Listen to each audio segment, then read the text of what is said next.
رات میں بہت تکلیف میں تھی، لگتا تھا جیسے آج تو روح پرواز کر ہی جائے گی۔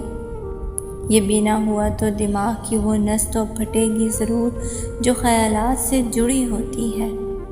اتنا بھی نہیں تو کم از کم رونے سے آنکھوں کی بینائی تو کھو دوں گی۔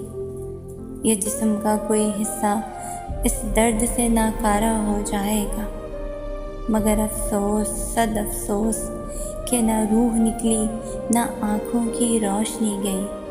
ہوا تو یہ کہ خیالات کی دھار مزید تیز ہو گئی۔ جسم ناکارہ تو نہ ہوا بلکہ فالج زدہ کی طرح نہ ضائع ہوا نہ استعمال ہونے کے لائق رہا۔ حاصل کیا ہوا؟ اذیت در اذیت، ضیاع اور فقط آنسوؤں اور لمحوں کا ضیاع ہوا۔ کھڑی وہی ہوں اب بھی اسی تکلیف کے ساتھ، دوہری اذیت کے ساتھ، اور لبوں پہ سوال وہی ہے کہ پھر سکون کہاں ہے؟